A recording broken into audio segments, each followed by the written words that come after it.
eyes and the flames need fanning. The fire's in my eyes and the flames need fanning. The fire's in my eyes and the flames need fanning. What's up, guys? Knowledge is self-determination.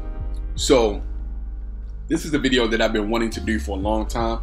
I don't even remember if I've done a video like this, but whatever. Anyway, I'm doing another one now if I have. But what I want to do is I want to talk about, to me, what I see studying history, the history of racism. And the reason why I want to talk about this is because when the further back you go in history, the less racism, white supremacy you see. The further and further you go back. You know, let's skip beyond the 20th century, 19th, 18th, 17th century. You know, let's go back even before the Middle Ages. Let's go back to antiquity, when Africa was still leading the world in science, mathematics. It was an educational hub, especially Kemet and Egypt. Now, we know Alexander of Macedonia comes into Egypt. I don't have the actual reference for the years, but the Greeks come into Egypt. They befriend the Egyptians. They befriend people in Africa, and slowly but surely, like we've known white supremacy to do, they start to snake their way behind the scenes. They start killing off the leadership by making them appear as though that they're their friends, but they kill them all. They start to usurp power and control, right? And with this influx of European DNA and them taking control and power away from the originators of that power, the population starts to lighten up. Because let's get it straight. The people who are of Arab race, they are a mixed race of people. Let's not get it twisted. They are a mixed race of people. And they are not native to the lands that they occupy right now. First and foremost, look at how much the quote-unquote people who claim to be Egyptians that occupy that land now, not the black African native Egyptians. Look at how they disrespect Egypt, the pyramids and all the shrines and temples. Look how little respect they have for that. If that was their culture, they would not disrespect that shit like that, selling t-shirts in front of the fucking pyramid of Giza and shit. Get out of here, man. Smoking cigarettes in front of the Sphinx and shit. Anyway, so we start to see a color caste system start to be introduced, and this is about 2,000 years ago, right around the time when Christianity started to form. You understand? And start to congeal and come together, because there was a lot of work that went into creating Christianity. I'm sorry if you disagree with this, but if you disagree with this, that means that you really don't study history. This isn't to be offensive. This is just what I have studied and learned from history. Now, 2,000 years ago, Christianity starts to form, right? But then we get a color caste system in Egypt now, right? Which will explain how this passage about Ham, as we see right here, let's see. The official rationale for enslaving Africans was that they were heathens, but slave traders and slave owners sometimes interpreted a passage in the book of Genesis as their justification. Right, Europeans used the Bible as justification for enslaving our people. Ham, they maintained, committed a sin against his father Noah that condemned his supposedly black descendants to be servants unto servants. So it's all about the story of Ham and his brother.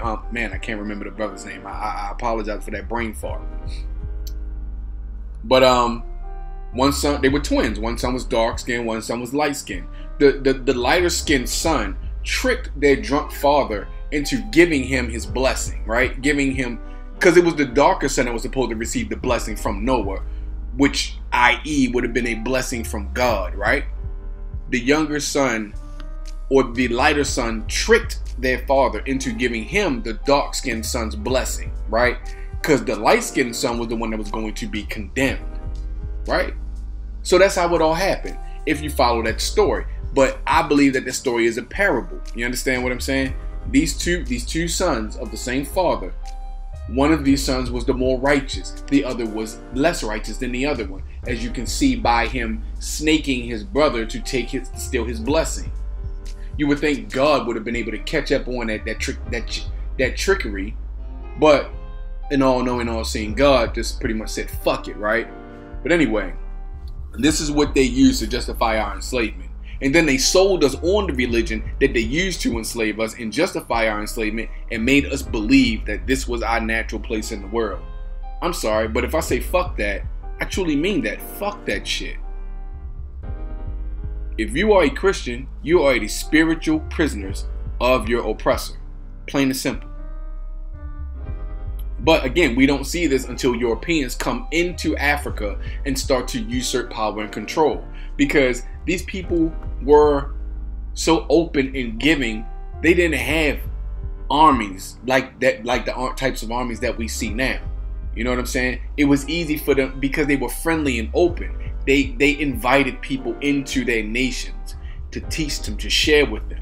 It's a part of our nature, which is why we continuously get fucked over and out by white supremacy, because it's in our nature to be compassionate. You understand? It's in our nature to be virtuous. It's in our nature to be giving and caring. And those who crawl around on their bellies take advantage of that shit. They're snakes. Right? Now,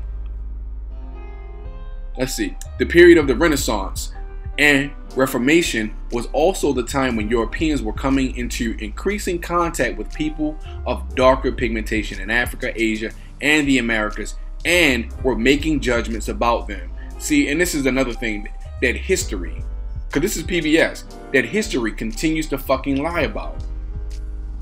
Africans, the Moors, introduced the Renaissance into Europe because they were fucking savages. This was towards the end of the Dark Ages. Towards the end. Europe didn't come out of the Dark Ages until they had manifested the information that the Africans were teaching them. Rembrandt, Picasso, so on and so forth, right? The African Moors introduced, well, that's kind of redundant because Moor pretty much meant black, which pretty much means Africa. It's all interchangeable. But anyway, they introduced science, mathematics, you know what I'm saying? Astronomy. You know, the Africans introduced all of that, music, all of that into Europe, cleaning up the population, getting rid of the Black Plague, introducing soap, disinfectant, you know, alcohol.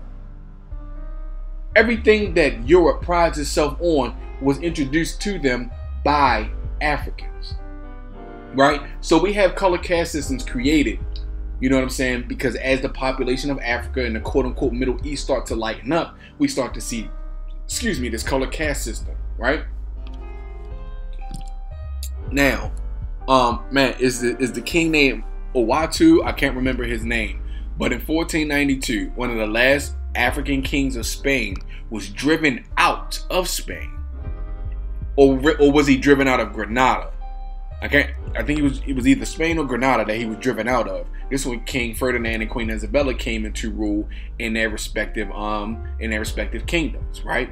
Because after Europeans benefited from all the knowledge that we taught them, they then turned on us, because the aristocracy of Europe has its roots with Africa. Plain and simple. The Windsor family are really Germans. They're not Europeans. They're Germans. They're Nazis. You understand? They're Nazis. They colluded with German. Anyway, I'm not going to go off on that tangent.